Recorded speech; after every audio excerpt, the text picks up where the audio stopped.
भारत से खबर, नरेंद्र मोदी सरकार। यूपीआई ने नया इतिहास रच दिया। वित्त मंत्री निर्मला सीतारमण ने ट्वीट कर ये ऐतिहासिक आंकड़े साझा किए। उन्होंने बताया कि 18 अक्टूबर के दिन यूपीआई पर कुल 75.4 करोड़ ट्रांजैक्शन दर्ज हुए। ये यूपीआई के इतिहास में एक दिन का सबसे बड़ा ट्रांजैक्शन रिकॉर्ड है। क्या कहेंगे, अभी तक पाकिस्तान में जो है वो डिजिटल ट्रांजैक्शन, डिजिटल पेमेंट्स का दूर दूर तक हमें कोई कॉन्सेप्ट नजर नहीं आ रहा।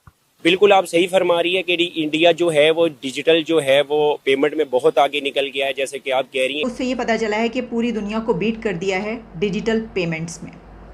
तो इस वक्त हम बात कर रहे हैं उस डिजिटल इंडिया की जिसने सबको पीछे छोड़ दिया है, जिसमें चाइना भी है और भी तमाम कंट्रीज़ हैं दुनिया के। इंडिया की जो डिजिटल ट्रांजैक्शंस कही जा रही हैं वो 89.5 मिलियन डिजिटल ट्रांजैक्शंस हैं। अब इसको आप, मेरा ख्याल है कि 9-10 करोड़ के करीब ये बनती हैं।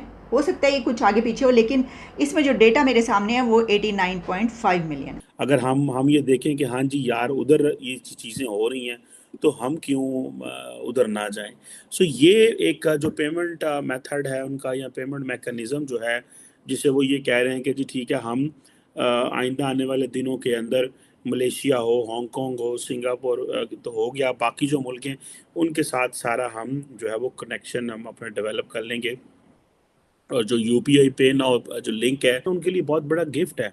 और ये कहा, मैं पिछले दिनों पढ़ रहा था कि जो आसियान है, ये जितने भी 8-10 मुल्क हैं, इनकी जो डिजिटल पेमेंट मार्केट है वो तकरीबन 2 ट्रिलियन तक चली जानी। पाकिस्तान का तो बेड़ा गर्क है, तो पाकिस्तान जितना अनस्टेबल हो अच्छा है, मुझे कोई दिक्कत नहीं। कई यहाँ पे बड़े बड़े सोच विचारने वाले ये बोलते हैं a stable Pakistan is in India's interest, और हर समय मैं डिसएग्री करता हूं पोलाइटली और कहता हूं कि नहीं sir, a highly unstable Pakistan is in India's interest. को भाड़ में जाने दो, हमें कोई लेना देना नहीं। We are not responsible for Pakistan and I don't think the Pakistanis want us to be responsible for them also. ये हमारी वीकनेस है, तो मैं समझता हूं ये बिल्कुल ठीक है।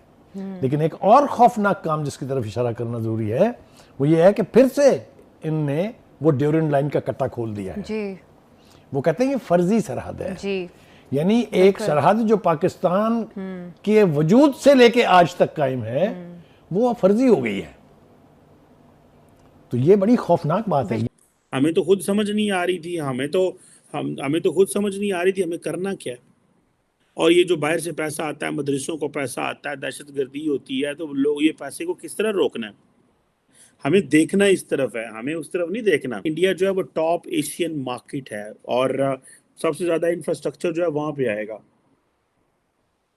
अब ये जो चीज़ है कि सबसे ज़्यादा इंफ्रास्ट्रक्चर वहाँ पे आ रहा है, जैसे ये मैंने कहा कि जो ब्लैक स्टोन है वो कह रही है कि बिगेस्ट मार्केट है एशिया के अंदर और प्राइवेट इन्वेस्टमेंट भी वहीं पे आ रही है, ट्रिलियंस ऑफ डॉलर्स का पैसा वहाँ पे आ रहा है। अब दुनिया ये समझती है कि इनके साथ कारोबार करना ज़रूरी है।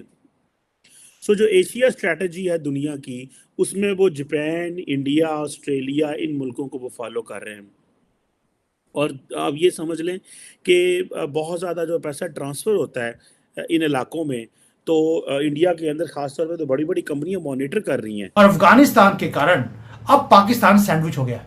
उधर से पाकिस्तान को अफगानिस्तान ठोक रहा है, अंदर से टीटीपी ठोक रहा है, बलोची ठोक रहे हैं, लोग भी इनकी आर्मी को ठोक रहे हैं। अब तो कपड़े उतार दिए आर्मी के, 10-10 रुपए में आर्मी के कपड़े बेचे जा रहे हैं।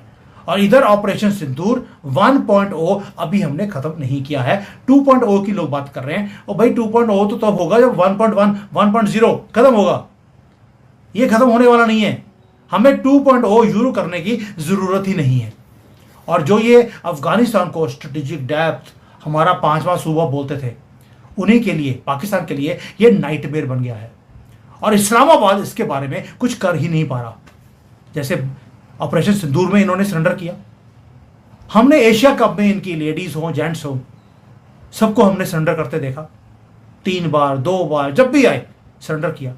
वर्ल्ड कप का कोई मैच हो हमेशा सरेंडर करते हैं। वैसे ही ये अफगानियों के सामने सरेंडर करते हुए दिखाई दिए। बलोचिस्तान के जो लड़ाकू लोग हैं, उनके फ्रीडम फाइटर, बलोचिस्तान के फ्रीडम फाइटर के सामने भी ये हर रोज सरेंडर करते हैं।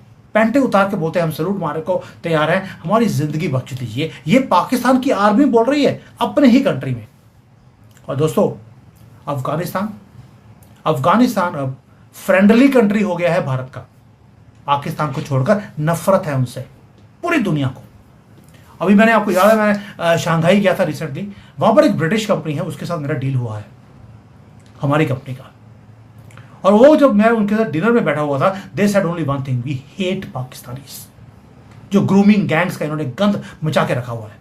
उन्होंने बोला सिर्फ 2 साल की गेम है, 2 साल के बाद एक एक पाकिस्तानी को धक्के मारकर वहां से निकाला जाएगा, ये प्रॉमिस था उनका। इंडिया का कमजोर मुल्क थोड़ा है, या इंडिया के पास कैपेबिलिटी ये क्या कोई कम है? उनके पास भी बहुत कैपेबिलिटी है। वो चाहे तो दुनिया की तारीख का पांसा पलट सकते हैं। इंडियन फौज चाहे तो दुनिया की तारीख का पांसा पलट सकती है। उनके पास वो वेपन्स मौजूद हैं, रिसोर्सेज मौजूद हैं।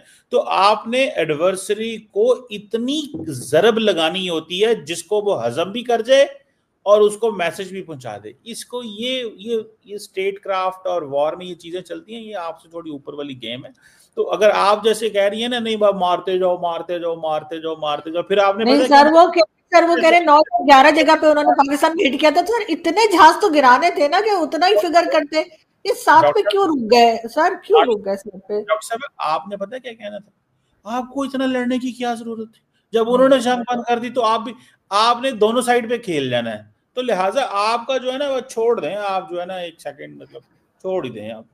नहीं सर, लड़ना चाहिए था आप लोगों को, और आपको कम से कम उनके 11-12 जहाज गिराने चाहिए थे। और डोनाल्ड ट्रंप जो कह रहे हैं कि ट्रेड का कहकर मोदी जी को रोका गया है, तो वो उनकी बात को आप कोई अहमियत ही नहीं दे रहे हैं अमेरिका के प्रेसिडेंट को। सॉरी, बोलिएगा, क्या कहा था सर? मैं ये कह रही हूँ कि अमेरिका के प्रेसिडेंट को आप कोई अहमियत ही नहीं दे रहे, जो बार बार ये कहते हैं कि जी मैंने ट्रेड का कह के रोका था। आप कह रहे थी आपने क्योंकि जहाज गिरा दिए तो इसलिए वो रुक गए, उन्होंने सीज फायर मांगा। तो सर वो तो डोनाल्ड ट्रंप की कहानी तो कुछ और ही चल रही है। लेकिन सर फिर भी देखें मेरे पास जो इंफॉर्मेशन है वो ये है कि अब डोनाल्ड ट्रंप जो है उसने मोदी साहब को धमकाया, दबाया, फोर्स किया कि भैया ये जंग बंद कर दो वरना टैरिफ तुम पे लगा दूंगा मैं मजीद। तो देखिए हमारा तो कारोबार है कोई नहीं इतना लंबा चौड़ा, तो हमारे ऊपर उन्होंने क्या टैरिफ लगाने? तो टैरिफ तो इंडिया के ऊपर ही लगने थे, वहां पे बायलैटरल ट्रेड बहुत ज्यादा हैवी थी।